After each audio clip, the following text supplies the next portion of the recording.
Episode 21 HR के नियम और एक व्यापारिक यात्रा। शौर्य सिंघानिया के उस डरावने लेकिन शानदार कैबिन में वक्त मानो रुक ही नहीं था। माफिया बॉस की तरह खतरनाक और जुनूनी होठों का तारा के ऊपर छाया वो असर किसी बवंडर जैसा था। तारा मिश्रा, जो हमेशा आंकड़ों और एक्सेल शीट्स में उलझी रहती थी, आज पहली बार पूरी तरह से फ्रीज हो गई थी। शौर्य की रौबीली खुशबू और उसकी मजबूत ठोस उंगलियों की कसावट तारा को एक बेबस नशे में डुबो रही थी। ऐसा नशा जिसमें कोई लॉजिक, कोई फॉर्मूला काम नहीं करता। शौर्य के गले से एक गहरी हुक्म जलाती सी आवाज निकली, हम, और उसने चुंबन तोड़ा। उसकी टहरी काली आंखें तारा के लाल पड़े चेहरे में ऐसे झांक रही थीं जैसे उसमें उसकी आत्मा देखने की कोशिश कर रहा हो। तुम सिर्फ मेरे इस कारोबार पे नहीं, मेरी जान पे भी हक जमा चुकी हो रानी। अब ये कॉन्ट्रैक्ट तोड़ना किसी के बस की बात नहीं। शौर्य की आवाज में ऐसी ठसक थी जैसे वो कानून से नहीं, अपनी फितरत से फैसले लेता हो। तारा के मुंह से एक कांपती हुई कुनमुनाती आवाज निकली। हाँ, उसकी सांसें तेज भाग रही थीं और पैर नीचे महंगे कालीन पे लड़खड़ा रहे थे। लेकिन ये तारा मिश्रा थी, जो अनुशासन में जीती और डर के साथ नहीं, नियम के साथ चलती थी। उसने खुद को समेटा, फिर अपने दोनों हाथों से शौर्य के चौड़े सीने को हल्का सा पीछे ढकेला। बॉस, ये हमारी कंपनी के नियमों के खिलाफ है, तारा ने जैसे तैसे अपनी हड़बड़ाई सांसों को कंट्रोल करते हुए कहा। लेकिन आवाज में एक अजीब कड़कपन था। मैंने एचआर की गाइडलाइंस बखूबी पढ़ी हैं। बॉस और उसकी असिस्टेंट के बीच इस तरह का रिश्ता, इस तरह का शारीरिक संपर्क, ये कंपनी की पॉलिसी का सीधा उल्लंघन है। अगर किसी ने शिकायत कर दी तो हम दोनों की नौकरी सेकंड्स में जा सकती है, बिना किसी नोटिस के। शौर्य सिंघानिया, जो इस शहर में खुदा सा रुतबा रखता था, वो इस जवाब के सामने बस चुप रह गया। अभी अभी जो उसने सबसे बहका देने वाले लम्हे जिए थे, वो सब अचानक इस लड़की की एचआर वाली फिक्रमंद आवाज के पीछे कहीं ओझल हो गए। कंपनी का मालिक होकर भी ये लड़की उसे नौकरी से फायर कराए जाने का डर दिखा रही थी। शौर्य के होठों पर उस वक्त एक ऐसी शरारती, बड़ी वाइल्ड सी मुस्कान फैल गई जैसे किसी गेम में हार के बाद भी अगला दांव खेलने का जोश जाग उठा हो। तुम सच में एक बेहद खूबसूरत और मीठा पागलपन हो तारा मिश्रा, शौर्य ने उसकी कमर पकड़ते हुए मुस्कुराकर कहा। उसकी पकड़ में एक अजीब सी जिद थी, कुछ ऐसा कि तारा को उसकी सीरियसनेस महसूस हो जाए। फिर वो रुक रुक कर बोला, मैं इस कंपनी का मालिक भी हूं और एचआर भी। मेरे बनाए नियम कोई नहीं बदल सकता, न बाहरी और ना ही तुम। तारा अचानक छिटक गई जब उसकी कमर कांच की मेज के कोने से जा टकराई। वो आंख तरेर कर बोली, नियम सबके लिए बराबर होते हैं बॉस, और वैसे भी मुझे अभी वो कबीर जी वाली फायर अपडेट करनी है। तुम्हारा वो वकील बहुत वक्त जाया कर गया। शौर्य के चेहरे से उस पल की हल्की सी मुस्कान गायब हो गई। उसने गहरी सांस ली, जैसे खुद को संभालने की कोशिश कर रहा हो। तारा के काम और एक्सेल वाली दुनिया से उसे हमेशा हार माननी पड़ती है। ये लड़की भावनाओं से ज्यादा लॉजिक को मानती है और उसे यहाँ जीत पाना मुश्किल ही है। मगर उसकी सोच बीच में ही कट गई जब कैबिन के बाहर से समर भागता हुआ घुस आया। उसके चेहरे पर साफ घबराहट थी, जैसे कोई भारी आफत आ गई हो। बॉस, कबीर रायचंद ने बहुत नीच चाल चली है। समर की आवाज बुरी तरह कांप रही थी। उसने गोवा में हमारी सबसे बड़ी डील फंसा दी है। वहां के सारे बोर्ड मेंबर, उसने सबको खरीद दिया है। अगर आज रात तक हम वहां नहीं पहुंचे तो करोड़ों का नुकसान झेलना पड़ेगा और कंपनी के शेयर बुरी तरह गिर जाएंगे। शौर्य का चेहरा, जो कुछ सेकंड पहले मोहब्बत में डूबा था, अब गुस्से से लाल हो गया। उसकी आंखों में खून उतर आया। उस आदमी ने तारा से तो दूर रखा, लेकिन अब सीधा उसकी कंपनी पर हमला किया। ये बात शौर्य को बर्दाश्त नहीं थी। उसके चेहरे के हाव भाव भी बदल गए। अब वहां एक निर्णायक, धधकती हुई आग थी। मैं उस रायचंद को उसके खून में डुबो दूंगा। शौर्य की आवाज में दरिंदगी थी। समर, मेरा प्राइवेट जेट फौरन तैयार करवाओ, मैं आज ही गोवा जा रहा हूं। उसने एक पल के लिए तारा की तरफ देखा। अब उसकी नजर में हुकूमत थी, एक ऐसी जिद जिसमें न ना की जगह थी न बहस की। तुम भी चल रही हो मेरे साथ, मेरी तेज असिस्टेंट। कबीर ने जंग छेड़ी है और मुझे तुम्हारे एक्सेल शीट और तुम्हारे बेखौफ दिमाग की अब सबसे ज्यादा जरूरत है। तारा वहां खड़ी मुंह फाड़े देखती रह गई। गोवा, उसके लिए तो लोकल ट्रेन ही दुनिया थी, और अब प्राइवेट जेट से गोवा। वो सब कुछ एक सपना जैसा लग रहा था। डर भी, उत्साह भी। जिंदगी सच में अजीब पलटियां खाती है। लेकिन बॉस, गोवा, तारा की आवाज में घबराहट साफ थी। उसने अपना पुराना कैलकुलेटर बैग से निकाला, तसल्ली करने के लिए कि कहीं कोई हिसाब गड़बड़ ना हो जाए। सर कल ही मैंने मोहल्ले की किराना दुकान से पूरे महीने का राशन उधार लिया है, अभी तक आधे पैसे भी नहीं दिए।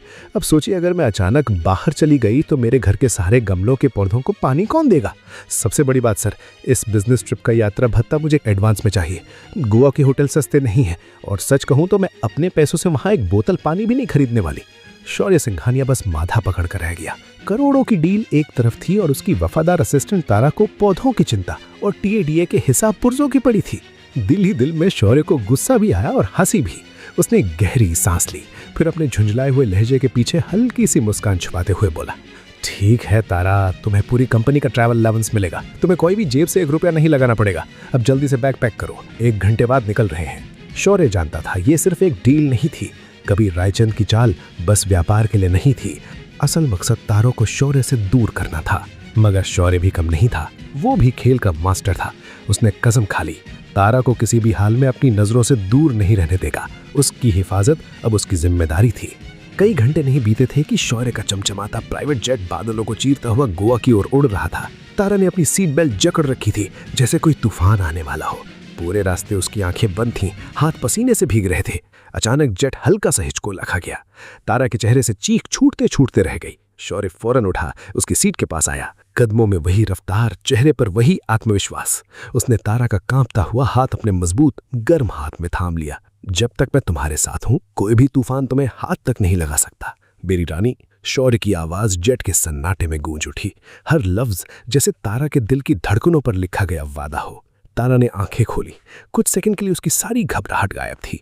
उसने शौर्य की उस नशीली, जिद्दी मगर हैरान कर देने वाली आंखों में झांका। ऊपर आसमान में सिर्फ बादल और नीचे कबीर रायचंद का बिछाया जाल। उनके बीच वक्त जैसे ठहर सा गया था। अब उड़ान सिर्फ बिजनेस ट्रिप नहीं रही, ये दोनों एक खतरनाक और सुलगते हुए सफर की ओर बढ़ चले थे, जहां जमीन पर मौत का खेल शुरू होने वाला था। आखिरकार वो लंबा और डरावना सफर खत्म हो गया। शौर्य अपने निजी जेट से गोवा एयरपोर्ट पर उतर चुका था। बाहर गर्मी और उमस ने जैसे चिढ़ाते हुए स्वागत किया, मगर शौर्य सिंघानिया का चेहरा देखो तो लगता था जैसे बर्फ की सिल्ली पर खूनी लकीरें खिंची हैं। वजह, कबीर रायचंद की चाल उसे चैन नहीं लेने दे रही थी। माफिया का घमंड था उसका और ये चाल उसके ठीक सामने चुनौती की तरह खड़ी थी। ब्लैक बुलेट प्रूफ गाड़ी आई और शौर्य तारा मिश्रा के साथ शहर के सबसे महंगे और शाही 5 स्टार रिजॉर्ट की तरफ निकल पड़े। तारा खामोश थी। उसके हाथों में वही मोटी सी फाइल थी जिसे वो इतनी जोर से सीने से चिपकाए बैठी थी जैसे उसका दम उसी में बंद हो। बाहर पेड़, समुंदर, खजूर की कतारें भागती जा रही थीं, पर तारा का ध्यान असल में उनकी कीमत पर अटका था। इतने ऊंचे पेड़, इनकी सैपलिंग्स कितनी महंगी आती होंगी। उसके मन में यही सब झंझनाहट चल रही थी। रिजॉर्ट में घुसते ही तारा की आंखें और भी ज्यादा फैल गईं। सुनहरे झूमर, हीरे जवाहरात से सजी दीवारें, ऐसा रिजॉर्ट उसने आज तक फिल्म में देखा था या सपने में। फिर भी माहौल में कुछ अजीब सी खामोशी घुली हुई थी। रिसेप्शन पर जो मैनेजर खड़ा था, टाइट चुभ रही थी उसके गर्दन में और माथे पर पसीना बह रहा था। एक नजर में ही साफ था कि शौर्य सिंघानिया के नाम से उसके होश उड़ गए थे। सिंघानिया साहब, माफ कीजिएगा, कबीर रायचंद ने कल रात ही पूरा रिजॉर्ट अपने किसी बिजनेस शो के लिए बुक कर लिया। दुगना दाम देकर सब ले गए। आपके लिए सिर्फ वही एक कमरा बचा है जो आपके मुनीम ने 1 महीने पहले बुक किया था। शौर्य के चेहरे की कठोरता अचानक आग में बदल गई। उसके लिए यह महज कोई बुकिंग का मसला नहीं था। कबीर शौर्य के आत्मसम्मान की जमीन खोद रहा था। गुस्से से उसने अपनी जैकेट के अंदर हाथ डाला और पलक झपकते ही भारी सी गन निकालकर मैनेजर की कनपटी पर तान दी। पूरे रिजॉर्ट को उड़ाना मेरे लिए रोटी तोड़नी जितना आसान है। शौर्य गरजा, तुरंत एक कमरा मेरी सहायिका के लिए खाली कराओ, नहीं तो आज तुम और तुम्हारा रायचंद दोनों यहीं जमीन में गाड़ दूंगा। तारा को गुस्सा आया, इतना कि उसकी आवाज में उसकी ममता के साथ साथ वो दिल्ली वाली कड़क मिडिल क्लास डांट भी थी। उसने फाइल का कोना पकड़कर शौर्य के गन वाले हाथ पर जोर से दे मारा। बंदूक अंदर रखिए मालिक। तारा फुसफुसाई नहीं, डांट के आदेश वाले लहजे में बोली। वहां के सिक्योरिटी वाले भी सन्न रह गए। मुनाफे की खुशबू आती है कि नहीं, या सिर्फ बारूद सूंघते रहते हो? सोचिए, अगर हम दोनों एक ही कमरे में रहेंगे तो कंपनी के पेट्रोल, किराया, सबका आधा पैसा बच जाएगा। सीधे सीधे फायदे का सौदा है। और वैसे भी मुझे नए नए अजनबी कमरे में डर लगता है, तो वही कमरा ठीक है हम दोनों के लिए। पूरा रिजॉर्ट सुन्न पड़ गया था। कोई बोलता नहीं, मगर हर किसी की आंखों में तारा का जवाब गूंज रहा था। कभी दफ्तर की अकाउंट्स वाली तारा, कभी गोवा के 5 स्टार में संभलती तारा। शौर्य, जो अभी 1 मिनट पहले तक विस्फोट की तरह गरज रहा था, अब गुस्से और हैरानी के बीच फंसा रह गया। रिजॉर्ट की सुबह अब दिलचस्प हो चुकी थी। शौर्य सिंघानिया, जो अभी कुछ सेकंड पहले तक गोलियां चलाने वाला था, अचानक पूरी तरह से खामोश हो गया। उसकी अपनी ही सहायिका की यात्रा भत्ते की गणना सुनकर शौर्य निशब्द रह गया। एक वो इंसान था जो अब से कुछ देर पहले कबीर पर गुस्सा था, और अब बस इसी लड़की की चालाकी, उसकी मासूमियत शौर्य के दिल पर सीधी वार कर गई। उसके होठों पर एक शरारती, लगभग खतरनाक सी मुस्कान तैर गई, मानो कोई पुराना दुश्मन सामने हो और उसे हराने में मजा आने वाला हो। शौर्य ने बंदूक वापस अपनी जैकेट में डाली और गहरी, बहुत ही नशीली आवाज में बोला, तुम्हारी ये बचत करने की आदत एक दिन सच में मुझे खत्म कर देगी मेरी तेज दिमाग मददगार। ठीक है, अब हम एक ही कमरे में रुकेंगे। प्रबंधक का चेहरा पूरी तरह पीला पड़ चुका था। उसके हाथ कांप रहे थे जब उसने कमरे की चाबी उनके हवाले की। दोनों सीढ़ियां चढ़कर बिल्कुल ऊपर वाले आलीशान कमरे तक पहुंचे।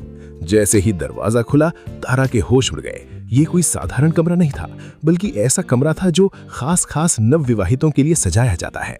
बिस्तर पर लाल गुलाब की पंखुड़ियां फैली थीं।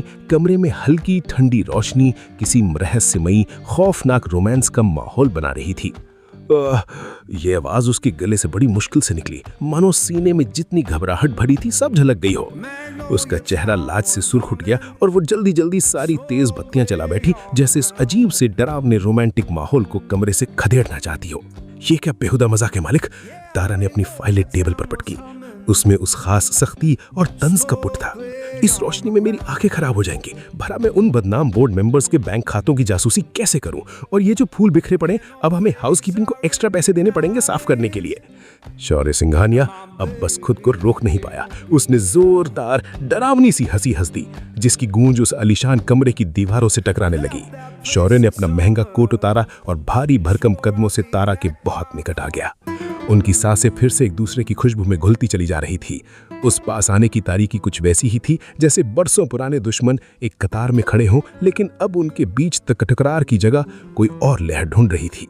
तुम जितनी अजीब हो तारा मिश्रा, उतनी कोई लड़की इस दुनिया में नहीं, शौर्य ने मुस्कुरा कर कहा, और अचानक ही अपना मजबूत, लगभग स्टील जैसा हाथ तारा की कमर पर रखा और थोड़ा अपनी तरफ खींच लिया। कबीर रायचंद को लगा था कि एक ही कमरे में हमें कैद करके वो मुझे तोड़ देगा, मुझे कमजोर कर देगा, लेकिन सच तो यह है कि सुलगते सीने को जलाने वाले जहन्नम में उसने मुझे अपनी रानी के साथ फंसाकर अपनी ही खुद की कब्र खोद दी है। अब तारा का दिल शौर्य की मजबूती और खतरनाक छुअन से बेकाबू हुआ जा रहा था। धड़कनें जैसे कानों में बजने लगी। फिर भी उसकी आंखें डरी नहीं, ठंडी और बादली से शौर्य की आंखों में झांक रही थी। उसने अपना छोटा सा परी का लग निकाला, जिस पर उसकी तेज उंगलियां फुर्ती से चलने लगी। मालिक, वो कबीर हमें कमजोर नहीं कर सकता। तारा की आवाज में एक अलग ही जीत थी। उसने मुस्कुराते हुए सामने फाइल रखी। मालिक, मैंने रिजॉर्ट के फ्री वाईफाई का पूरा फायदा उठाया और उन सारे बोर्ड सदस्यों के खाते ट्रैक कर लिए हैं। उनके बैंक में जो रिश्वत आई है उसकी सारी डिटेल्स हमारे पास है। कल की मीटिंग के लिए सबूत पक्के हैं। आप साइन कर दीजिए और आगे का खेल मुझ पर छोड़ दीजिए। शौर्य, एक ऐसा माफिया किंग जिसकी दुनिया खूंखार थी, अब अपनी सहायिका की हिम्मत, उसकी चाल और बेमिसाल अकल के आगे सिर झुका ही बैठा। अब कबीर रायचंद का जाल उसके खुद के गले का फंदा बनने वाला था। उन बंद दरवाजों के बीच आलीशान कमरे में तारा और शौर्य के बीच एक ऐसा डरावना, गहरा और अनकहा नशा तड़प रहा था जो अब सारी हदें पार करने को बेताब था। एपिसोड 23। एक बिस्तर और आधी रात का हमला। शौर्य सिंघानिया की वो आग जैसी जलती आंखें तारा मिश्रा के छोटे लैपटॉप की स्क्रीन पर इस तरह जमी थी जैसे वो शब्दों के पार झांक रही हों। कमरा एक अजीब तरह की शानो शौकत से भरा पड़ा था। हर चीज में पैसा झलकता था, लेकिन फिर भी कुछ असुविधा सी महसूस होती थी। वहीं तारा बैठी थी, अपने एक्सेल शीट में एक एक रंगीन खाने में छिपे गोवा के बोर्ड सदस्यों का सियाह सच खोल चुकी थी। सबूत भी थे, नाम भी थे, और वो सारे बैंक खाते भी जिनमें कबीर रायचंद की दी हुई मोटी रिश्वतें साफ दिख रही थी। तारा के दिमाग में एक चालाकी भरा जाल था, पतला लेकिन मजबूत, और अब इसमें फंस चुके थे ये सारे मगरमच्छ। शौर्य अचानक गहरी सांस भरता है, हल्की सी विजयी मुस्कान भी आती है। उसका भारी हाथ तारा की कुर्सी के ऊपर आ टेका, बदन थोड़ा आगे झुकाया, और उसकी आवाज तारा के कान के बिल्कुल नजदीक गूंज गई। कबीर रायचंद भी सोचता होगा कि गोवा में मुझे घेर लेगा, लेकिन उसे क्या पता था कि मेरी असिस्टेंट अपने सस्ते वाईफाई और 2 नंबर के आंकड़ों से उसके पूरे साम्राज्य की नींव हिला देगी। देखना, कल सुबह बोर्ड मीटिंग में हम इन्हें ऐसे घेरेंगे कि इन्हीं की चाल से उलझ जाएंगे। खून, खून से धो डालेंगे सब कुछ। तारा ने स्क्रीन की रोशनी में आंखें टकराईं, बेहद शांत लहजे में बोली, खून की जरूरत नहीं है बॉस। मैंने पहले ही आयकर विभाग के लिए एक अनामी ईमेल तैयार कर लिया है। अगर ये लोग हमारी डील नहीं मानते, एक क्लिक में सब जेल के अंदर, बंदूक गोली में पैसे जाते हैं। और ऑनेस्टली हमें पैसों की फिजूल खर्ची नहीं करनी। शौर्य उसकी बात पर बस हल्का सा सिर हिला पाया। उस लड़की की समझदारी और निडरता ने उसे हैरान कर दिया था, मगर वो अपनी खौफनाक हंसी दबा नहीं सका। अब कमरे की रौनक के बीच एक खामोश सा इशारा था। बाहर आधी रात हो चुकी थी और उस बड़े आलीशान कमरे में अब दिखता था तो बस एक ही बिस्तर, नया सा था। बगल में ताजे गुलाब की पंखुड़ियां बिखरी थी, जैसे किसी तूफान से आने से पहले चौंकाने वाली सी शांति। तारा ने धीमी सांस लेते हुए अपना लैपटॉप बंद किया। झिझक साफ नजर आ रही थी उसके चेहरे पर, जैसे बिस्तर उसकी परीक्षा लेने बैठा हो। वो बिस्तर को देखती रही जैसे कोई बड़ी कड़ी लड़ाई शुरू होने जा रही हो उसके भीतर। उसके होठों से एक अजीब सी उलझन भरी आवाज निकली। शायद यही वो घबराहट थी जो कब से उसके दिल में सुलग रही थी। बगैर वक्त गवाए उसने अपने बैग में हाथ डाला, एक पुरानी लेकिन साफ चादर निकाली और बिस्तर के बिल्कुल बीच में ऐसे फैला दी जैसे कोई सीमा रेखा खींच रहा हो। शौर्य ने देखा तो उसका चेहरा हैरान था, मगर उसकी आवाज में हल्की सी शराबी मस्ती घुली रही। ये क्या बचकानी हरकत है मेरी रानी? उसने अपना कोट कुर्सी पर पटकते हुए पूछा। उसकी सफेद शर्ट उसके चौड़े लोहे जैसे सीने से ऐसी चिपकी थी कि लगता था अभी सिलाई फट जाएगी। ये कोई बचकानी हरकत नहीं है बॉस, तारा ठंडी पेशेवर आवाज में बोली। हम ना तो छुट्टियां मना रहे हैं और ना ही हनीमून पर हैं। ये एक बिजनेस ट्रिप है। यहाँ सिर्फ एक बिस्तर है तो ये मेरी लाइन है। आप उधर, मैं इधर। और हाँ, एसी 24 डिग्री से नीचे मत करिएगा, वरना बिजली का बिल कंपनी को झेलना पड़ेगा। दुनिया का सबसे बड़ा माफिया सिरमौर उस लाइन और एसी के रूल पर थोड़ी देर अवाक रह गया। जो आदमी पूरी दुनिया को इशारे पर नचाता हो, वो अब अपनी असिस्टेंट की अजीब डिमांड्स के आगे चुप। दिल तो उसका कुछ और चाहता था, मगर वो चुपचाप बिस्तर की एक साइड लेट गया। उसने बड़ी बत्तियां बंद कर दी। कमरे में बस चांद की हल्की सफेद रोशनी बची जो खिड़की से अंदर आ रही थी, कमरे को मैजिकल शांत सा बना रही थी। रात कब ढल गई पता नहीं चला। 2 बज चुके थे शायद। तारा उन्नीदी थी, आंखों में नींद तो थी पर आ नहीं रही थी। अचानक एसी की सर्द हवा उसे कभी छू गई। उसने कंबल खींचना चाहा, लेकिन कंबल शौर्य के भारी जिस्म के नीचे दबा पड़ा था। आउच! तारा की आवाज में मुश्किल से बाहर निकली जब उसने कंबल को जोर से खींचना चाहा और उसका हाथ अचानक शौर्य के गर्म पत्थर जैसे सीने पर जा लगा। शौर्य की नींद वैसे ही हल्की थी। माफिया सरगना कभी चैन से तो सो नहीं सकता। झटके से जागा और बिना सोचे समझे तारा का कांपता हाथ पकड़कर उसे अपनी तरफ खींच लिया। 1 सेकंड भी ना बीता और चादर की सीमा रेखा पूरी तरह तबाह। तारा बिल्कुल उसके सीने से चिपक गई। तुम कांप रही हो तारा मिश्रा। शौर्य की आवाज भारी थी, दरकती सी, जैसे तड़के तड़के में शराब पी हो। उसने एक हाथ से तारा की कमर थाम ली, हौली से मगर मजबूती से, जैसे कहना चाहता हो अब ये मैं तय करूंगा कि तुम कौन से नियम मानोगी। ये लाइंस, ये रूल्स सब बेकार हैं जब मेरे इश्क का तूफान उठाओ। तारा का दिल बेतरतीबी से धड़कने लगा। सांसें तेज थीं। उन दोनों के होठों के बीच सिर्फ एक पल की दूरी रह गई थी। शौर्य का चेहरा धीरे धीरे तारा की तरफ बढ़ रहा था और तारा जाने क्या सोच रही थी। शायद डरी हुई, शायद तैयार भी। इसी बीच बालकनी के शीशे के दरवाजे से एक धीमी सी टच की आवाज आई। माहौल गया सब गुड़ गोबर। शौर्य का दिमाग पूरे माफिया मोड में आ गया। उसने झटके से अपनी जैकेट से बंदूक निकाली जो तकिए के नीचे टंगी थी। वहीं तारा के दिल की धड़कनें लगभग बाहर कूदने को उतावली थी, मगर उसने चीखने की बजाय अपना दिमाग काम में लगाया। टेबल पर रखा पानी का भारी जग उठा लिया। कमरे के माहौल में अब आदमखोर सन्नाटा था। कातिल जैसे ही दहलीज लांघा, शौर्य किसी शेर की तरह झपटा। गोलियां चलाने ही वाला था कि तारा ने एक झटके में वो कांच का जग जाकर सीधा उस कातिल के सिर पर मार दिया। आउच! कातिल की चीख में सारा गुस्सा, हैरानी, दर्द मिला था। जमीन पर पानी और कांच के टुकड़ों के बीच गिरा पड़ा था। उसका हथियार दूर जा फेंका। एक पल के लिए शौर्य खुद के काम पर भरोसा नहीं कर पाया। जो काम उसकी गोलियों का था वो उसके असिस्टेंट ने पानी के जग से कर दिखाया। उसने बढ़कर अपनी बूट उस कातिल की गर्दन पर टिकाई, एक नजर तारा पर डाली। तुम्हारी पानी के जग वाली चाल मेरी बंदूकों से तेज है मेरी रानी, शौर्य ने कहा, और उसकी हंसी में जीत और शरारत दोनों थी, माफिया के अंदाज में। पानी का जग रिजॉर्ट का है बॉस, तारा ने मासूमियत से मुस्कुराते हुए जवाब दिया। सुबह चेकआउट पर इसका फाइन भरना पड़ेगा। कबीर जी के बंदे की वजह से नुकसान हो गया, पर मैं इसकी पॉकेट से वसूली कर लूंगी। शौर्य का ठाक्का कमरे की दीवारों से टकरा गया। आधी रात का हमला, मौत की चाल, मगर तारा की सोच तो अभी भी बिजनेस माइंड मैट की थी। वो फायदे और नुकसान नाप रही थी। शौर्य ने एक झटके में तारा को अपनी बाहों में भींच लिया। उस डरावनी रात के बीच उनका रिश्ता जैसे और भी बेखौफ और भी जोशीला हो गया। अब बिस्तर पर सिर्फ एक लाइन नहीं बल्कि अचानक उठी रोमांस की आंच थी जो सब कुछ भुला देने को काफी थी। एपिसोड 24 कातिल का बटुआ। उस आलीशान कमरे में फर्श एकदम गड़बड़ था। कांच के भारी जग के टुकड़े यहाँ वहाँ बिखरे पड़े थे। एक छोटा सा पानी का दरिया सा बह रहा था। उसी फर्श पर पड़ा था कबीर रायचंद का खूंखार कातिल, बेहोश, बेसुध, और उसके माथे से खून की एक पतली सी धारा बह रही थी, जैसे किसी ने जानबूझकर उसे बीच मझधार छोड़ दिया हो। उस घुप अंधेरे में शौर्य सिंघानिया ने तारा मिश्रा को कस के अपनी बाहों में भर रखा था, बिल्कुल वैसे जैसे कोई झटके से अपनी बहादुरी पर काबू नहीं रख पाता। तारा के अंदर की निडर मिडिल क्लास लड़की, जिसने बड़े आराम से कातिल को पानी के जग से धराशाही कर दिया था, आबाद थी और शौर्य की नसों में जैसे शराब बनकर दौड़ गई थी। तभी तारा के मुंह से एक बेहद दबी हुई, कांपती हुई आवाज निकली, आ। शौर्य की गर्म सांसें उसकी गर्दन को छूती हुई गुजर गईं और तारा ने बमुश्किल खुद को उसकी बाहों के घेरे से अलग किया। मालिक, ये रोमांस का समय बिल्कुल नहीं है और मैंने पहले ही आपको कहा था इस टूटे हुए जग का जुर्माना मुझे रिजॉर्ट वालों को चुकाना पड़ेगा। मैं अपनी मेहनत की कमाई का 1 रुपया भी यूं ही नहीं लुटाने वाली हूँ। शौर्य जो उस कातिल के सीने में गोलियां दागने ही वाला था, एकदम से ठिठक गया। उसने देखा तारा बिना किसी घबराहट के उस बेसुध कातिल के पास घुटनों के बल बैठ गई और जैसे तजुर्बे का जेब कतरे करते हैं, उसने उसके काले कपड़ों की जेबें टटोलनी शुरू कर दी। शौर्य के गले से गहरी डरावनी हंसी गूंजी।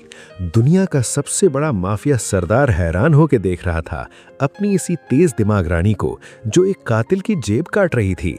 उसकी आंखें चमक उठी। तुम तो सच में मौत के फरिश्ते की भी जेब काट सकती हो तारा मिश्रा। फर्श पर पड़े कांच के एक छोटे टुकड़े से तारा की उंगली में खरोंच आ गई। आउच, वो बोली, लेकिन रुकने का कोई सवाल नहीं था। उसने कातिल की अंदरूनी जेब से एक बेहद मोटा चमड़े का बटुआ निकाला। उसकी आंखें अंधेरे में भी चमक रही थीं। उसने फुर्ती से बटुए के नोट गिने। मलिक, इसमें पूरे 20,000 रुपए हैं। रिजॉर्ट का ये कांच का जग मुश्किल से 2,000 का होगा। बचे 18,000 हमारे रिस्क और मानसिक प्रताड़ना के मुआवजे में सीधे कंपनी के अकाउंट में जमा होंगे। सौदा एकदम मस्त हुआ। शौर्य अब खुद को रोक नहीं पाया। एक जोरदार, असली, दिल खोलकर हंसा। उसने तारा का हाथ थामा और उसे फट से उठा लिया। लेकिन तभी तारा की नजर उस बटुए में रखी छोटी सी नीली इलेक्ट्रॉनिक चाबी पर पड़ी। उसने तबाक से वो नीली चाबी निकाली और शौर्य की ओर बढ़ा दी। मालिक, ये चाबी किसी बड़े प्राइवेट और सेफ लॉकर जैसी लग रही है। तारा के दिमाग में बिजली दौड़ गई। कोई कातिल इतनी कीमती चीज ऐसे अपनी जेब में लेकर नहीं घूमता। यकीन मानिए, इसमें या तो उन भ्रष्ट बोर्ड मेंबर्स को दी गई रिश्वत के असली कागजात छिपे हैं या बहुत बड़ा राज। अब शौर्य की आंखें एकदम सतर्क हो गई। उसने पूरी गंभीरता से वो नीली चाबी ली और गौर से देखा। लगता था कबीर रायचंद ने तारा को मारने के लिए कातिल भेजकर खुद अपनी तबाही की घंटी बजा दी है। शौर्य ने भारी आवाज में कहा, तुमने फिर इस शीश महल, इस साम्राज्य को बचा लिया मेरी होशियार साथी। उसने मोबाइल निकाला और अपने एक गजब के खास बंदों को इशारा कर दिया कातिल और सबूत गायब करवाने का। कुछ ही मिनट लगे। शौर्य के आदमी कातिल को उठाकर ले गए। फ्लोर चमका डाला जैसे कुछ हुआ ही नहीं था। कमरे में फिर सन्नाटा छा गया, लेकिन अब वो सन्नाटा और भी डरावना और गहरा हो गया। तारा अपनी फाइलें और बटुआ लेकर मेज के पास खड़ी थी। शौर्य भारी भरकम कदमों के साथ उसके एकदम करीब जा पहुंचा। उसने अपना एक मजबूत हाथ तारा की कमर पर रखा, दूसरा मेज पर टिकाया और उसे पूरी तरह अपने घेरे में ले लिया। बीच की हर दूरी बस खत्म, जैसे अचानक वक्त रुक गया हो। जुर्माना तो वसूल हो गया मेरी रानी। शौर्य की नशीली जानलेवा आवाज तारा के होठों के करीब आई। लेकिन आधी रात मेरी नींद में सेंध मारी गई है। तुमने मेरा शिकार छीन लिया है, अब इसकी भरपाई भी इसी वक्त चाहिए। तारा का दिल उधम मचा रहा था। शौर्य की आंखों में अब सिर्फ गुस्सा या मोह नहीं था, एक जुनूनी हक था जो किसी कंपनी के रूल बुक में फिट नहीं आ सकता। उस खूनी डरावनी रात का नशा अब दोनों के दिमाग और जिस्म में सिर चढ़कर बोलने वाला था। फिर चाहे दुनिया इन्हें रोक ले, एक दूसरे को कोई नहीं रोक सकता था। एपिसोड 25 नींद का गणित और नीली चाबी का राज। शौर्य सिंघानिया के फौलादी सख्त और जुनूनी घेरे में तारा मिश्रा की धड़कनें बुरी तरह फंस गई थीं। समझ लो वो माहौल ही कुछ ऐसा था। आधी रात कमरे में बस उन दोनों की दिल की जोर जोर से धड़कनें सुनाई दे रही थीं। शौर्य का चौड़ा सीना तारा के इतना पास था कि उसे उसकी सांसों की गर्मी सीधे गाल पे लग रही थी। वो काली खूंखार आंखें किसी अजीब अधिकार से भरी थी, जैसे पूरे ब्रह्मांड की हुकूमत वहीं आके रुक गई हो। उस वक्त ना कोई कायदा मायने रखता था, ना कोई तर्क। शौर्य के गले से एक गहरी सीटी जैसी खुरदुरी आवाज निकली। उसका चेहरा तारा के होठों से बस एक सांस की दूरी पर आ गया। तारा को सचमुच उसकी तेज मैस्कुलिन सांसें चेहरे पर महसूस हुई, जैसे दम भर में सब कुछ उस आदमी के कब्जे में चला जाएगा।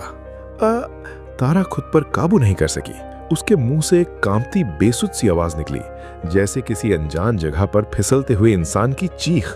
उसका पूरा जिस्म शौर्य की गिरफ्त में पिघल सा गया। लेकिन तभी उसकी नजर दीवार की घड़ी पे पड़ी। रात के 3 बज चुके थे। एकदम से जैसे तारा का वो प्रैक्टिकल मिडिल क्लास दिमाग जाग उठा। सारा रोमान झटका खा के वहीं गिर गया। उसने झटपट दोनों हाथों से शौर्य के भारी कोट को कुछ इंच पीछे धकेल दिया। बॉस, रात के 3 बज चुके हैं। हमारी वो सफेद व्यापार वाली सबसे बड़ी मीटिंग सुबह 8 बजी है और चिकित्सा विज्ञान साथ में ह्यूमन रिसोर्स वाली नियमावली के हिसाब से अगर कोई कर्मचारी 8 घंटे की नींद नहीं लेता तो उसकी प्रोडक्टिविटी सीधा 20% गिर जाती है। और सुन लीजिए, ओवरटाइम का कोई भत्ता नहीं मिलता इस नींद की कमी का। तो अब कृपया मुझे सोने दीजिए। शौर्य सिंघानिया, जो एक पल के लिए अपने जिस्मानी नशे की चोटी पे था, वो वहीं फ्रीज रह गया, जैसे उसकी पूरी बादशाहत इस नींद के गणित के सामने बौनी पड़ गई। उसने करोड़ों की डील्स की थी, दुनिया को झुका दिया था, लेकिन ये तारा मिश्रा के तर्क और नींद के कानून के आगे फिर हार गया। उसके चेहरे पर एक बेताबी भरी शैतानी मुस्कान तैर गई। तुम सच में दुनिया का सबसे मीठा पागलपन हो तारा मिश्रा। वो झुककर तारा की कमर से हाथ हटा लेता है। ठीक है मेरी तेज असिस्टेंट, आज रात के लिए तुम्हारा ये नींद का गणित जीत गया, मगर अगली बार शायद ये खेल मेरे हक में रहेगा। सुबह की गर्म धूप रिजॉर्ट के मुख्य सभागार में घुस रही थी। बड़ी कांच की टेबल के इर्द गिर्द वो सारे भ्रष्ट बोर्ड मेंबर्स जमा थे। हर किसी के चेहरे पर एक पतली और चालाक सी मुस्कान हवा खा रही थी। सबको पूरा विश्वास था कि आज कबीर रायचंद के पैसे की ताकत से वो शौर्य सिंघानिया को झुका देंगे। हर कोई अपनी जगह मशगूल, लेकिन इस खेल में असली चाबी तो अभी बाकी थी। वो नीली चाबी जिसका राज सिर्फ तारा और शौर्य ही जान पाए थे। मीटिंग रूम का भारी भरकम आलीशान दरवाजा इतनी जोर से खुला कि पूरा माहौल कांप गया। शौर्य सिंघानिया अपने गहरे काले और बेहिसाब महंगे सूट में एकदम शेर जैसा पूरे आत्मविश्वास के साथ अंदर आया। उसके पीछे तारा मिश्रा अपने हाथों में पत्रावली और भूरा लिफाफा पकड़े बिल्कुल नपे तुले कदमों से उसके साथ चल रही थी। सिंघानिया साहब, सबसे उम्रदराज बोर्ड सदस्य ने मुस्कुराते हुए कहा, लेकिन उसकी हंसी में एक अजीब किस्म की चालाकी थी, जैसे दिल में कुछ और हो। शौर्य चुपचाप बैठ गया। उसकी आंखों में एक भयानक ठंडापन था। उसने बस इन बोर्ड सदस्यों को घूरा जैसे शिकार को तोड़ रहा हो। तारा ने बिना रुके वो भूरा लिफाफा कांच की मेज पर इतनी जोर से पटका कि कमरे में एक झंझनाहट फैल गई। आउच! एक बोर्ड सदस्य अचानक घबरा गया, जैसे गर्दन पर आरी चल गई हो। ये क्या बदतमीजी है? दूसरे सदस्य ने खुफी सी आवाज में विरोध किया। तुम मेकअप असिस्टेंट होके ऐसे कैसे बात कर सकती हो? तारा की आवाज साफ, कठोर और बेधड़क निकल पड़ी। मैं सिर्फ आंकड़ों से बात करती हूँ। उसने पत्रावली खोली, लिफाफे में से कागजात निकाले और सामने रख दिए। रात 3 बजे जब मेरी नींद टूटी, उसी वक्त वो नीली चाबी का राज समझ में आ गया था। रिजॉर्ट के सबसे सुरक्षित लॉकर की चाबी थी वो, जिसे कबीर रायचंद की आदमी ने किराए पे लिया था। उसमें सभी की विदेशी बैंक खातों की रसीदें मिली हैं, जिनमें करोड़ों की रिश्वत जमा की गई है। कमरा जैसे एक झील की तरह ठंडा और खामोश हो गया। सबके चेहरे पल भर में सलेटी पड़ गए। किसी की जाम गई, किसी का रंग उड़ गया। तारा ने लैपटॉप खोला, एक बटन को दबाने के लिए उंगली तैयार कर ली। आयकर विभाग और प्रवर्तन निदेशालय के लिए ईमेल तैयार है। अगर 1 मिनट में हमारे पक्ष में मिल के सौदे पर हस्ताक्षर नहीं किए तो मैं ये बटन दबा दूंगी और आपकी रिश्वत अब हमारे कंपनी के खाते में मुआवजे के तौर पर जमा हो जाएगी, नहीं तो जेल में रहने की तैयारी कीजिए। शौर्य अपनी कुर्सी पर बैठा तारा को ऐसे देख रहा था जैसे उसका दिल गर्व से भर गया हो। कुर्सी में बैठा, पर असल में उस लड़की के सामने खड़ा था। कोई खून नहीं, कोई चीख नहीं, बस तारा की अक्ल और उसका साहस। शहर के सबसे बड़े मगरमच्छों को उसने चुपचाप निपटा दिया। कुछ बोले बिना ये सारे बोर्ड सदस्य कांपते हुए पैर उठाए और दस्तखत कर दिए। अपनी जान की सलामती में ही भलाई समझी, झटपट वहां से निकल गए। अब रूम पूरी तरह खाली था। शौर्य उठकर तारा के पीछे आया, उसके कुर्सी के हत्थे पर अपना मजबूत हाथ रखा, कुर्सी को अपनी तरफ घुमा लिया। उसकी आवाज कमरे में गूंजी, भरी हुई और थोड़ी सी नशीली भी थी। तुमने मेरे इस खूनी साम्राज्य को फिर अपने तेज दिमाग से जीत लिया है मेरी रानी। कबीर रायचंद की मौत अब सिर्फ मेरे हाथों नहीं, तुम्हारे गणित के हाथों लिखी जाएगी। उसने तारा का हाथ लिया, अपनी हथेली में भर लिया और उसके हाथ के पीछे एक गहरा सुलगता हुआ चुंबन छोड़ दिया। यहाँ खून, पत्रावली और खामोश खेल के बीच एक अनकहा रोमांस धीरे धीरे हवा में बिखरने लगा। अब ये कहानी किसी फाइल, किसी सौदे से कहीं आगे जा चुकी थी। उस खाली गूंजते सभागार में शौर्य सिंघानिया का वो गहरा सुलगता हुआ चुंबन तारा मिश्रा के हाथ पर किसी नरम आग सा रिश्ता चला गया। खामोशी में तारा की सांसें जैसे एक पल को अटक गई। उसकी जबान से एक तबा कुचला निकल पड़ा, जैसे कोई चोरी छुपे धड़कन को छू के आया हो। उसे लगा कि शौर्य के उस अचानक नशीले स्पर्श ने उसकी नसों में कोई बिजली दौड़ा दी हो, इतनी कि वो एक क्षण को खुद को भूल ही गई। शौर्य की वो काली आंखें बिल्कुल किसी भूखे बेखौफ शिकारी जैसी तारा पर टिकी हुई थी। उसकी आंखों में अधिकार भी था, प्यास भी, और वो तेज निगाहें तारा की हर हरकत को जैसे निकल ही जा रही थी। शौर्य के गले से एक भारी उबड़ खाबड़ आवाज निकली, जिसमें दिल की दहाड़ और जीत का नशा दोनों मिल चुके थे। आज तुमने मेरी रानी साबित कर दिया कि तुम्हारा दिमाग मेरे पूरे खूनी साम्राज्य से भी ज्यादा खतरनाक है। कबीर रायचंद अब उठकर सामने आने की कभी नहीं सोचेगा। तारा का दिल तेज तेज धड़क रहा था, पर उसने खुद को संभालते हुए फौरन अपना हाथ पीछे किया और दुपट्टे से बुरी तरह पोंछ डाला, मानो उस गर्म स्पर्श को मिटा देना चाहती हो। मालिक, ये बहुत ही असकच आदत है। हाथों पर पता नहीं कौन कौन से कीटाणु होते हैं, और फिर ऐसे बिना सैनिटाइज किए छूना खतरनाक है। बीमारियां नौता लेती हैं। वैसे भी हमारी व्यापारिक यात्रा का काम खत्म हो चुका है। अब हमें फौरन वापसी की प्रक्रिया शुरू करनी चाहिए, ताकि दोपहर 12 बजे से पहले कमरा खाली हो जाए। अगर 1 मिनट भी ऊपर हुआ तो होटल वाले पूरा 1 दिन का एक्स्ट्रा चार्ज जोड़ देंगे हमारे बिल में। दुनिया का वो सबसे खूंखार माखिया जो अभी 2 पल पहले अपनी जिंदगी के सबसे खतरनाक मगर रोमांटिक इमोशन से लबरेज था, अपनी सहायिका की सफाई, कीटाणु गिनती और अतिरिक्त किराए जैसी ठोस बातों के सामने एकदम पिघल गया। शौर्य के होठों पर खिलखिलाहट की खुरखुरी शैतान लकीरें उभर आईं। वो मुस्कुराया, फिर अपनी जैकेट के बटन लगाए तारा को बाहों में डाला और बोला, तुम सच में मेरी जान ले लोगी तारा मिश्रा। ठीक है, अभी वापसी पैकअप करते हैं। कुछ ही घंटे बाद उनका प्राइवेट जेट कमाल की रफ्तार से अपने शहर की तरफ आसमान का सीना चीरता गुजर पड़ रहा था। उस ओर शहर के दूसरे छोर पर कबीर रायचंद अपने भारी भरकम अंधेरे कमरे में इस हाल में था जैसे पिंजरे में कोई जख्मी शेर तड़प रहा हो। फर्श पर कांच के टुकड़े बिखर चुके थे। उसका सबसे खास आदमी माथुर सामने खड़ा था, डर के मारे कांपता हुआ।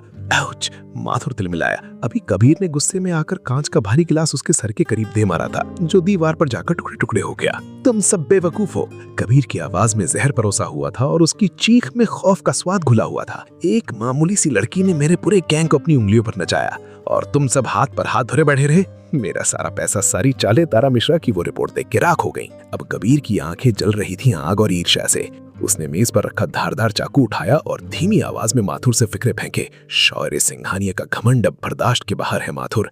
इस बात में उसके कारोबार को नहीं, सीधे उसकी धड़कन को निशाना बनाऊंगा। तारा मिश्रा को किसी भी हालत में उठा लाओ। मैं देखूंगा उसके तेवर मेरे तहखाने में कैसे रहती है। अंधेरी सुबह से तेज दोपहर तक कई चीजें बदल गई। फिर शाम होते होते शौर्य की काली उधमदार गाड़ी सिंघानिया इंडस्ट्रीज के उस आलीशान ऑफिस के सामने आकर रुकी। तारा अपनी फाइलें और वो पुराना झोला संभाले गाड़ी से उतरी। हालांकि उसके जहन में अभी भी उस तगड़े सौदे के मुनाफे की गिनती घूम रही थी। मलिक, उस मिल वाले सौदे का पूरा हिसाब कर लिया है। मुनाफा 20% बढ़ गया है। अब वादे के मुताबिक आप मेरे वेतन में बढ़ोतरी और फर्स्ट क्लास रेल पास आज शाम तक दीजिए। मैं मुफ्त में काम नहीं करती, ये तो आप जानते ही हैं। शौर्य के चेहरों पर एक तानाशाह सा आत्मविश्वास लौट आया। उसने लंबी चहल में चलते हुए तारा का रास्ता रोका, अपना मजबूत हाथ उसकी कमर पर रखा और बड़ी नरमी से उसे इतने पास खींच लिया कि तारा की सांस भी लड़खड़ा गई। तुम्हें तुम्हारी सोची गई रकम से भी ज्यादा मिलेगा मेरी रानी।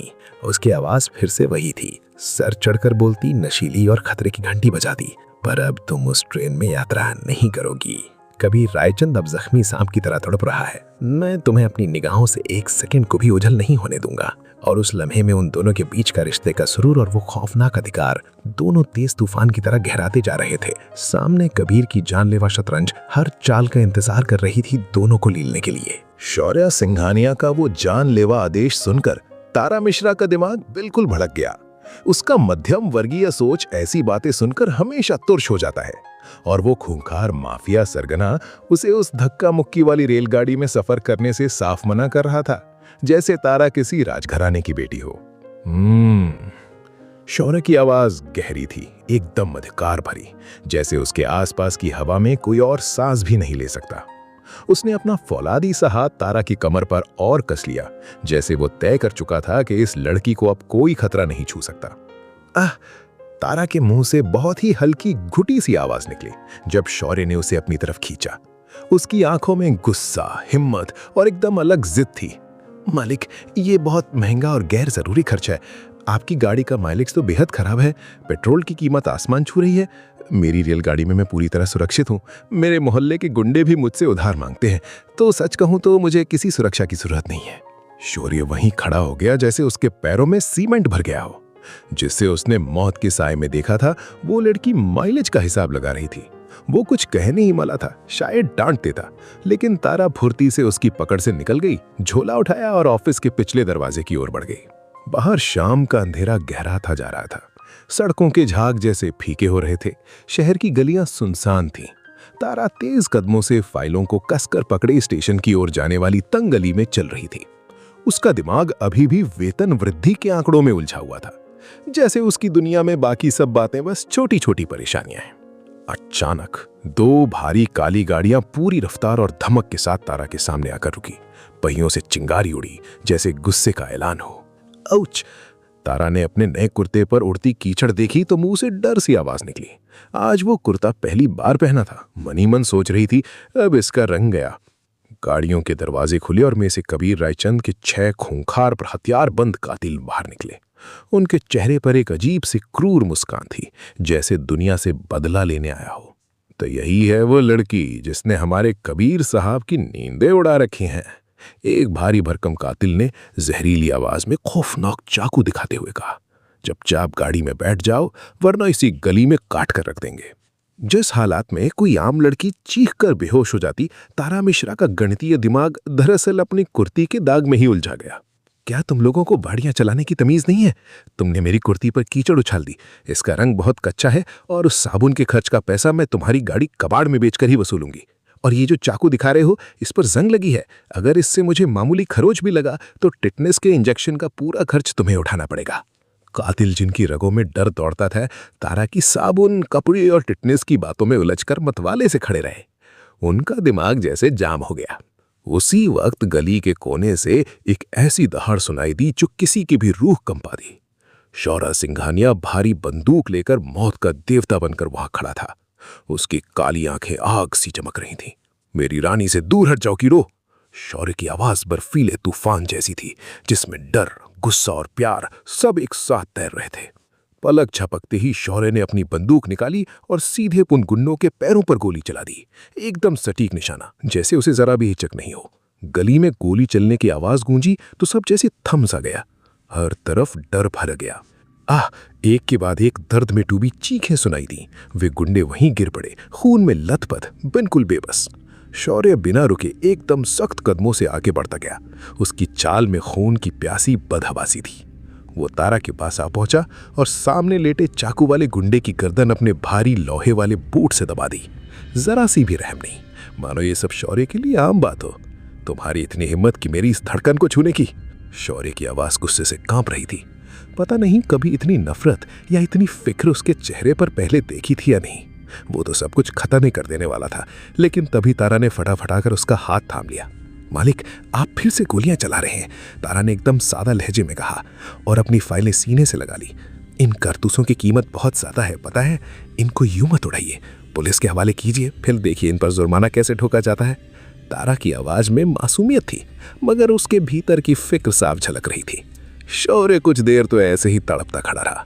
फिर उसने बंदूक वापस अंदर रखी और तारा को एक झटके में अपनी बाहों में खींच लिया। ऐसी कसावट जैसे कोई छांव पकड़नी हो उसने। उसके चौड़ी सीने की धड़कनें बहुत तेज थी। ये डर और गुस्सा दोनों साथ साथ उसकी नसों में दौड़ रहे थे। वो गहरी लंबी सांस लेता हुआ तारा के बालों में चेहरा छुपा गया। आज फिर तुमने मेरी जान निकाल ली तारा मिश्रा।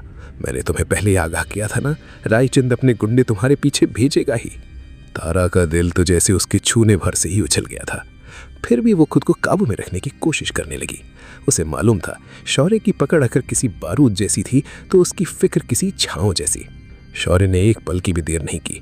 उसने तारा को अपनी बाहों में उठाया और अपने एसयूवी की तरफ बढ़ गया।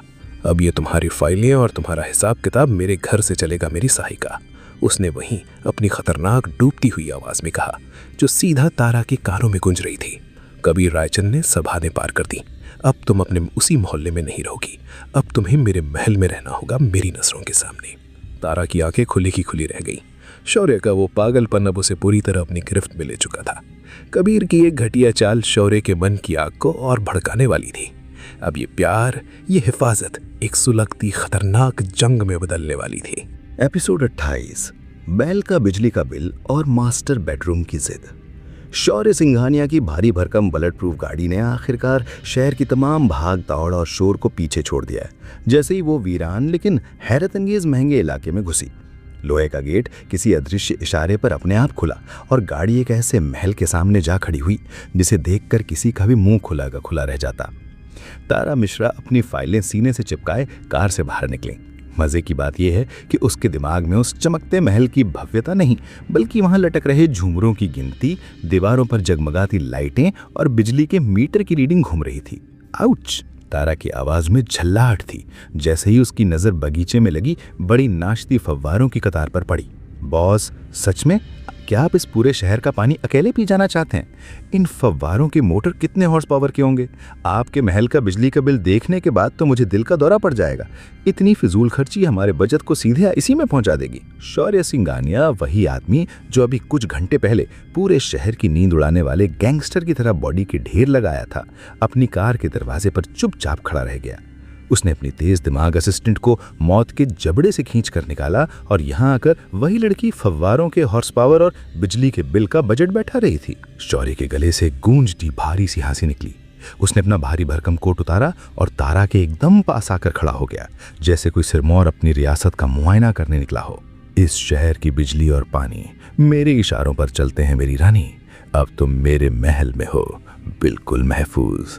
कबीर रायचंद की गुंडे तो छोड़ो, यहाँ तो हवा भी मेरी इजाजत के बिना दाखिल नहीं हो सकती। शौर्य ने तारा की कलाई थामी और उसे महल के अंदर खींच ले गया। अंदर का नज़ारा, भाई साहब, 5 सितारा होटल भी इसके आगे पानी भरते हैं। चकाचौंध सजी धजी दीवारें, झाड़ फानूस, सैकड़ों नौकर और सिक्योरिटी सब सर झुकाए लाइन में खड़े थे। मेरी असिस्टेंट के लिए मास्टर बेडरूम तैयार करो। शौर्य की भारी रुतबेदार आवाज हॉल में गूंज उठी, जैसे महल की दीवारें भी जाग उठी हों। याद रहे, इन्हें किसी चीज की कमी ना हो। रुकिए, तारा ने बड़े सधे हुए लहजे में अपनी फाइल खुली, एक्सेल शीट निकाली और कैलकुलेटर की बटन दबाते ही अपनी अदा ने कह दिया, मुझे मास्टर बेडरूम नहीं चाहिए बस।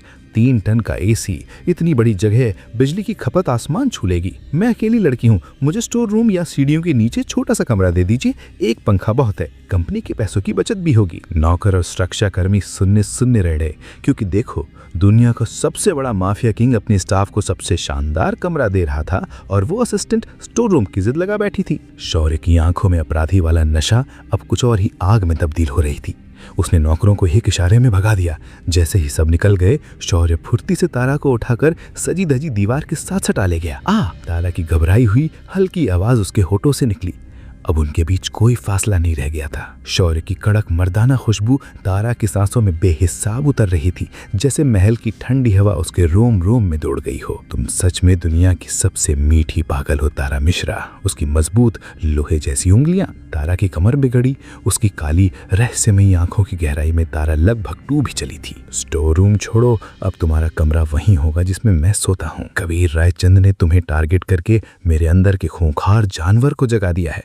अब तुम्हें 1 सेकंड के लिए भी अपनी नजरों से ओझल नहीं होने दूंगा। तारा का दिल धड़क रहा था, जैसे सामने छुपा हुआ बम कभी भी फट पड़ेगा। उस माफिया बॉस का हक जताना, उसकी खुरदुरी आवाज और उसका जुनून तारा के साधारण मध्यम वर्गीय उसूलों को पिघला रहे थे। लेकिन बॉस, तारा ने मुश्किल से अपने आप को संभाला, ये तो एचआर के नियमों का खुल्लम खुल्ला उल्लंघन है। एक कमरे में रहेंगे तो मेरी एक्सेल शीट सही से अपडेट भी नहीं हो पाएगी। आपके खर्राटे मेरी प्रोडक्टिविटी का कचरा कर देंगे। महल की शांति को चीरती हुई शौर्य की हंसी गूंज गई। बिना 1 सेकंड बर्बाद किए उसने तारा को अपनी मजबूत बाहों में उठा लिया। आज रात कोई नियन बस्ता नहीं चलेगी मेरी तेज तदार असिस्टेंट। तुम्हारी फाइलें, तुम्हारे बजट पर गणित, इन्हीं ने कबीर रायचंद को हर बार मात दी है। पर अब तुम मेरे खौफनाक प्यार और पागल कर देने वाले नशे में ही रहोगी। उस रात के खौफ, मौत के साए और हमले के डर करीब माहौल के बाद शौर्य सिंघानिया के महल में एक अजीब सुलगता अधूरा इश्क शुरू हो चुका था, जिसने डर के माहौल को मुनाफा और मोहब्बत के विलक्षण जोड़ घटाव में बदल दिया था। शौर्य सिंघानिया के मजबूत फौलादी हाथों में तारा मिश्रा का दिल बेकाबू धड़क रहा था, जैसे कोई छोटी सी चिड़िया पिंजरे में बेचैन हो। शौर्य उस खूंखार माफिया सरगना को तो कोई डर नहीं था, लेकिन तारा को अपनी बाहों में उठाते हुए वो भी जैसे पल भर को ठहर गया था। वो दोनों अब उस महल की बड़ी घूमती सीढ़ियों पर थे। हर कदम के साथ तारा का रोमांस और हकीकत का जंग चलता जा रहा था। उसके मध्यम वर्गीय दिमाग में बस यही चल रहा था कि ये संगे मरमर की सीढ़ियां शायद कितने लाखों में आई होंगी। आउच! तारा की आवाज झल्लाकर निकली, क्योंकि जैसे ही शौर्य ने दोनों हाथों से उसे संभालते हुए उस भारी शयन कक्ष का दरवाजा अपने पैर से धकेला, तेज आवाज गूंज उठी। मालिक, आप हर चीज को लात या गोली से कैसे सुलझा सकते हैं? ये दरवाजा ऐसे नहीं काम करेगा। कब्जे ढीले हो गए तो बढ़ई आकर फिर से मोटी फीस ले जाएगा।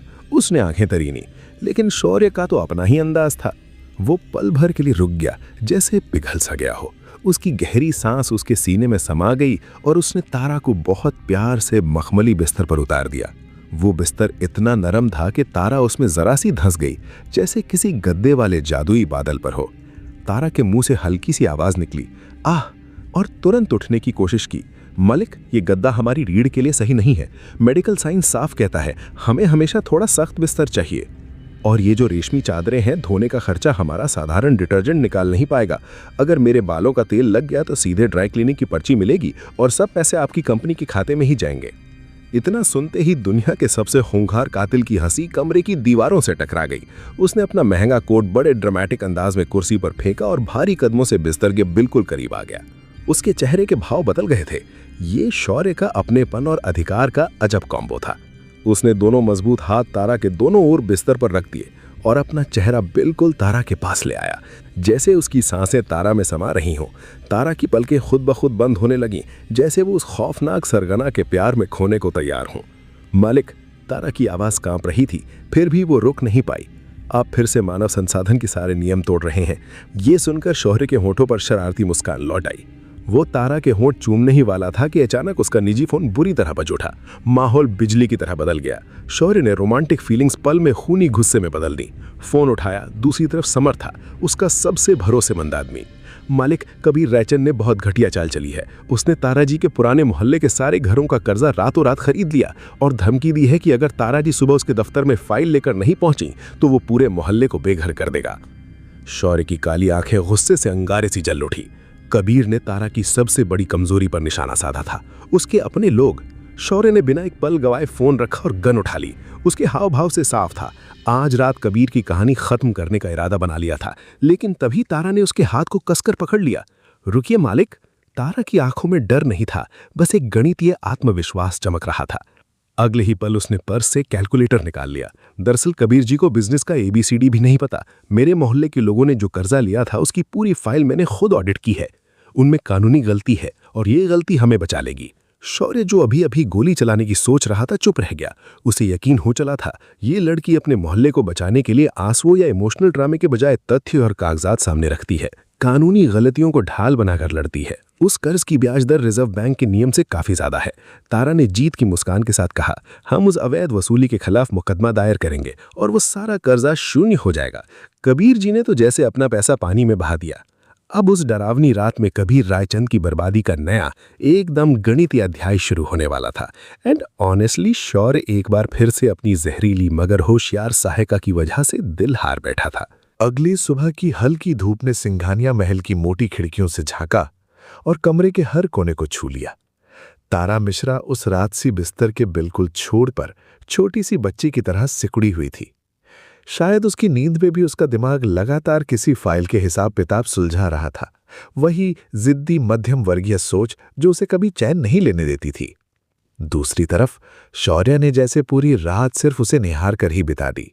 उसकी नजरों में एक अजीब किस्म की बेचैनी समा गई थी, कोई ऐसा खतरनाक नशा जिसकी लत उसे सिर्फ तारा की मौजूदगी से मिलती थी। शौर्य के गले से एक भारी और दरदरी आवाज निकली, भर्राई सी, जैसे उसके भीतर बहुत कुछ सुलग रहा हो। उसने अपना मजबूत हाथ आगे बढ़ाकर तारा के माथे पर बिखरे बालों को पूरी नरमी से पीछे किया। उसकी वही पुरानी मर्दाना खुशबू जिसमें सत्ता की ठसक और रहस्य दोनों घुले हुए थे, तारा की सांसों में घुल गई। आउच! तारा ने नींद में ही हल्की झल्लाहट में आंखें नहीं खोली, सिर्फ करवट बदल ली। सब्जी वाले भैया, धनिया फ्री में देना मत भूलना, उसने हकलाते हुए बड़बड़ा दिया। इस मासूम सी बात ने दुनिया के सबसे भयानक माफिया को उस लम्हे में पूरी तरह हारा हुआ इंसान बना दिया। करोड़ों का साम्राज्य उसका, मगर तारा की एक भोली सी मांग ने उसके दिल पर कब्जा कर लिया। उसका ठहाका कमरे की भव्यता गूंज उठा। कुछ ही पल में तारा की आंखें खुली। वो झटके से उठी। सामने शौर्य, चौड़ा, ताकतवर, हमेशा की तरह इंटिमिडेटिंग। उसे अपनी सांसें रुकती सी लगी। आप सर, मालिक, सुबह के 7 बज गए हैं। हम कबीर रायचंद को लीगल नोटिस भेजना है। उसने वही प्रोफेशनल टोन पकड़ी जिसमें उसके डर की मिलावट साफ झलक रही थी। शौर्य ने अपनी भारी भरकम चाल में एक छोटा सा लैपटॉप उसके सामने रखा। तुम्हारी कानूनी ट्रिक ने कबीर रायचंद की चौधराहट खत्म कर दी मेरी रानी। उसकी आवाज में ताजगी, शैतानी और विजयी होने का गुमान तीनों एक साथ घुले हुए थे। मैंने रातों रात अपने वकीलों से वो केस फाइल करवा दिया। अब कबीर का पैसा जो तुम्हारे मोहल्ले को खरीदने में डाला था, पूरी तरह डूब गया है। रिजर्व बैंक के नियम तोड़ने के अपराध में उसकी कंपनी पर बड़ा जुर्माना भी लग गया है। तारा की आंखों में एक अलग सा गणितीय तेज चमक उठा। उसने झट से डेटा चेक किया, फिर मासूम मुस्कान के साथ शौर्य की उन धार-धार आंखों में सीधे देखा। सच कहूं तो मालिक, ये डील शानदार रही। अब मोहल्ले के लोगों को ब्याज से मुक्ति मिली, ऊपर से कबीर जी का काला धन भी सरकार के खजाने में चला गया। वैसे आपके साम्राज्य की बात अलग, लेकिन आपने मेरे एक्स्ट्रा टाइम का डबल वेतन अब तक नहीं दिया। रात 12 बजे के बाद तो 2 गुना बनता है, भूलिएगा मत। शौर्य, जो दुनिया की हर दौलत तारा के कदमों में रख सकता था, बस उसके डबल वेतन की डिमांड पर ही हर बार हार जाता था। उसने बिना कुछ कहे तारा की कमर को कसकर पकड़ा और एक ही झटके में उसे खुद के पास खींच लिया। दूरी, झिझक सब गायब। तुम्हें डबल वेतन नहीं, मैं पूरा सिंघानिया साम्राज्य देना चाहता हूं तारा मिश्रा। शौर्य की आवाज जैसे उसके होंठों के करीब बरस पड़ी। कबीर रायचंद का चैप्टर अब बंद, मगर अब मेरे और तुम्हारे बीच भी एक नया कॉन्ट्रैक्ट होना बाकी है। तारा का दिल जैसे दोगुनी रफ्तार से धड़क उठा। उसकी आंखों में घबराहट थी, आवाज की सख्ती अब कांपती हुई थी। कैसा समझौता मालिक? शौर्य के होठों पर वो जानलेवा खौफनाक मुस्कान लौट आई। आजीवन साझेदारी का करार मेरी तेज दिमाग गर्ल, उसने गहराई से कहा, जिसमें ना कोई वेतन होगा, ना घंटे गिने जाएंगे। सिर्फ एक शर्त, इस समझौते को तोड़ने पर सीधी मौत की सजा। उस भव्य महल के घने सन्नाटे में अब सिर्फ खून, खौफ और गणित नहीं, एक कच्चा कच्चा इश्क भी भटक रहा था। मौत के सौदागर भी उस प्रेम के आगे नतमस्तक खड़े थे। सिंघानिया की दुनिया में अब तारा ही असली मालकिन थी।